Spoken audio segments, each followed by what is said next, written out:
is going on, my MTL family and friends? If you are a family member, thank you for subscribing. And if you are a friend, welcome or welcome back. This is More to Life, Motivation and Livelihood with Taryn. And in today's video, we will be discussing 5 ways to cope with death. All right. But first, I'm thirsty, so we're about to have us a smoothie. Let's go make one.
All right, y'all, so I got my smoothie. I'm about to taste it, and then I lit my candles for Fur. Now, if y'all don't know who Fur is, she is my mommy, and you can go back to meet her in my older video. It'll be linked down in the description box, so you guys can watch that.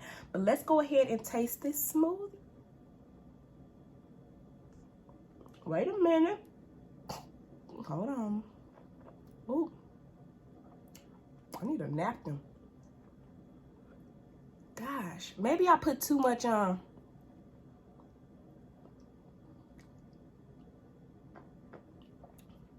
You know what? This is good.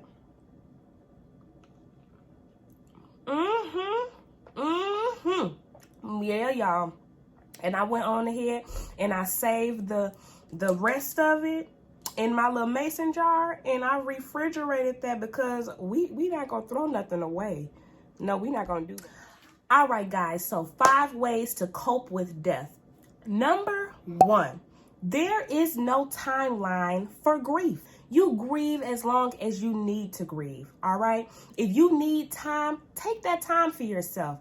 And it doesn't matter how long it is. Some people get over, not necessarily get over, but they process it quicker. I personally believe I will be grieving my mom for the rest of my life. And that's just my honest opinion.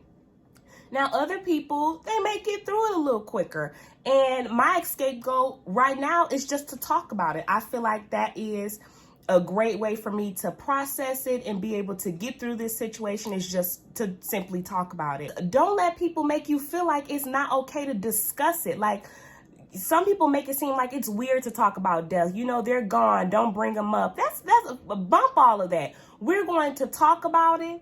And if you feel comfortable enough to talk about your loved one, you do just that. On this here channel, I will be talking about my furs.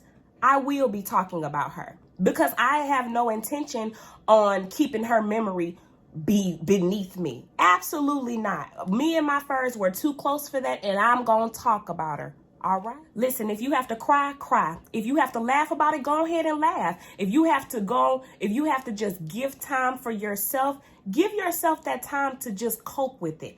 Cope with it that way.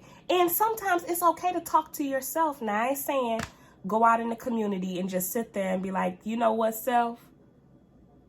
I'm sad. Well, self, why? Well, self, because I'm just going through too much. That's not what I'm saying do. Did I just sit up here? That's not what I'm saying do. But if you feel the need to talk about it, go in your own private area and feel free. That ain't nothing but between you and your loved one, and that is all right. It ain't got to be all right with nobody but yourself. Remember, any way you find yourself dealing with the death of a loved one in a positive way, you make sure you continue to implement that within your daily lifestyle, especially if it's a healthy decision, if it's a healthy choice that's allowing you to get through this tough trial and this hardship. You go ahead and you continue doing just that. Number 2, learn to embrace the triggers. Don't run from them. Don't run from them. And what do I mean by triggers? Anything that causes you to remember something about your loved one. Running away from triggers will cause depression. It will cause anxiety. It will cause you to isolate yourself. All of that, all of those negative things you don't need on top of grieving, don't do it. Embrace those things. There's this particular song, Since My Mom Has Passed Away, that is always playing. Y'all know what it is. It's that darn Don't Rush challenge, and that's because she loved it. Okay, and then that part that she loved was white rum. So we'll be I'll be talking to her, and the song will come on, and she'd be like, don't rush. You know, if you don't know the lyrics, you just be like, Right. So it'll get to that one part, white rum. Oh, and she would just yell it and scream it. I ain't lying. So when she passed away, and as soon as that song came on, y'all, I couldn't even bear to listen to it. I didn't listen to the radio, first of all. Let me tell y'all this. I didn't listen to the radio. But guess what? As soon as I turned on the radio, guess what was playing? Don't Rush. That darn Don't Rush song. And the same thing has been happening with my little brother as well. Anytime he's in the car, anytime he goes somewhere, that song is playing. Listen, I believe in the Lord, and I know there are spirits here on earth. I know there are. So that is simply my mama telling me, girl, you all right, let's still jam. You know what she's saying? And my mama was goofy. She loved laughing and she loved music. So I embraced that trigger. And while you're embracing the triggers, learn to smile about it sometimes. Yep, it's okay to cry. You're going to cry. That's natural. You're going to cry, but oftentimes it's okay to laugh about it. It's okay to laugh about those memories, those good times you guys spent together, all of that. Embrace that. Don't run from it.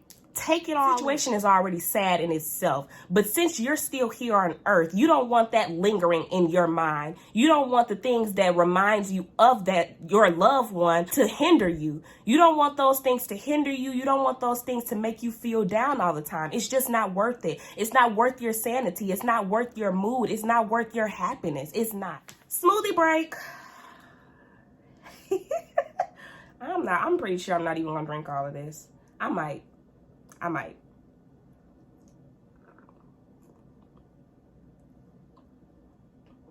Number 3, keep your mind at peace.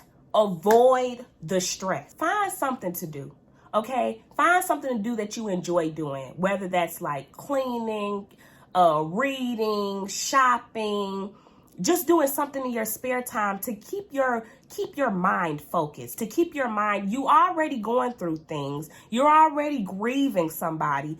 Find you something to do. Me personally, I enjoy quietness. I enjoy a quiet house. I enjoy a quiet car ride, all of that. But sometimes, just being honest, quietness can also spark up emotion. Like in this process, it's been very emotional. So sometimes I can just be driving in the car and it's too quiet and my mind is racing about my mommy. And I just start to bawl and I just start to cry. And then I have to cut on some music, to just get my mind going in a different direction. If you understand, go ahead and agree with me. All right, agree with me. But I am no way, again, saying to isolate yourself. But sometimes it's okay to just have some me time. And I wholeheartedly believe that. I don't need to be running my mouth 24/7. It's okay to lay in my bed and do nothing. All right. It's okay to linger around, lounge around the house and do nothing. All right. It's okay to be alone, hang out by yourself and enjoy your own company. Enjoy it. Sometimes you are all the company you need. How about that? Try it. Tell me if you ever tried. Number 4, don't let people overwhelm you. Okay. This is such a big suggestion. Because when a loved one passes on, when a loved one dies, there is a rush of individuals who care, and genuinely a lot of them care. They loved your loved one. They want to be there for you, and I'm all for that. You know, I feel that. But sometimes you just need to make sure you're okay. So don't let that overwhelm you. Listen, if you need to put your phone on do not disturb, do that for a day or so, maybe for a week or so. I don't know how that'll go, but shoot, we can try. Or cut your phone off. Cut it off. Social media is so big right now in our day and time. Listen, try to avoid it. If that is overwhelming you right now in your time of grief, avoid it. And things are being posted on Facebook, Twitter, Snapchat, you know, Instagram all the time. Sometimes it's okay to just shut that phone off, shut that computer off, that tablet off, and just be done. You know, it's okay not to answer the phone. That's all right. You'll get back with them. Don't let people's emotions drive you crazy. Everybody will grieve differently. Everybody grieves differently. So as long as you are secure in what you are doing as far as your grief, keep that going. And then understand that people will come from all different angles. People will be sweet and courteous, and then you're going to have them strong, opinionated of individuals. Again, just cut it off. Cut it off. Number 5 is seek professional help if needed. You know, I don't feel like a lot of people take advantage of this, and this is so important. I honestly feel like it's downplayed in a lot of ways, but heck, like I said on my channel, we're going to normalize death, okay, and going through this process and grieving this process. My mommy died. Her death date was July 10th of 2020, and we're about to go through this journey. And if you just lost a loved one, come on with me. And if you feel like you need to seek professional help, whether that be a psychiatrist, a psychologist, a counselor, a therapist, you do just that. Don't go. I always tell people when you seek other people's opinions or suggestions, that can be good or bad, because first of all, if people have already done it and they didn't enjoy it, they're going to just tell you all the things they didn't enjoy and why you shouldn't go. I always vouch for, if you haven't tried it, try it for yourself, get your own opinion, and then go from there. But don't let anybody else's opinion justify your actions and how you move. Now, I also have to throw in here that I am in no way, shape, or form a professional in any of these things that I have discussed in this video. But what I can say is these are my personal experiences, and this is just a little bit of advice that I have seen within this last month, going on 2 months of my grieving process, that I wanted to share with everybody.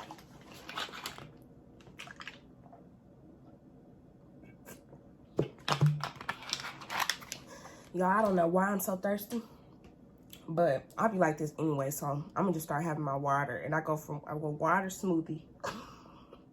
This is just a reminder that I will start taking Instagram topic requests on Sunday, September 6th, 2020. And I just said Instagram, but I am going to add in Facebook, because I'll just do polls on each one of the social media outlets. But I wanted to let you guys know that those requests will be for motivational videos and specifically tailored towards mental health. So anything you guys want me to discuss as far as mental health or motivation videos, let me know that, so that I can compile a video and go ahead and put that information out there. Just make sure it is appropriate. I ain't finna get on here talking about all of that crazy stuff. You have to make sure you're following me on Instagram. So I will go ahead and include my Instagram information down in the description box and in this video, so you'll be able to have that information present here. Now, to all of my lovely friends, if you guys decide to subscribe and join the MTL family, that simply means you are making the commitment to build your own foundation of positivity in an effort to keep yourself motivated and encouraged. So you go ahead and you try it. go ahead and watch my other videos so you can see what we talk about on here and why you should become a part of our family. Because I don't want you just subscribing because you need to subscribe. No. You need to go ahead and see what we all about up in this family, okay? I will be seeing you guys in another video. Bye.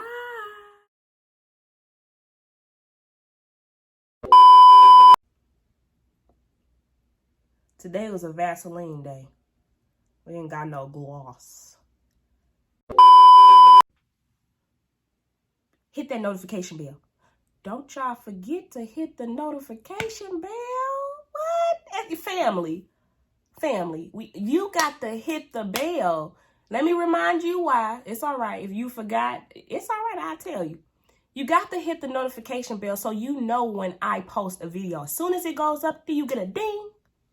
And you know, there is Jatarin with the MTL family.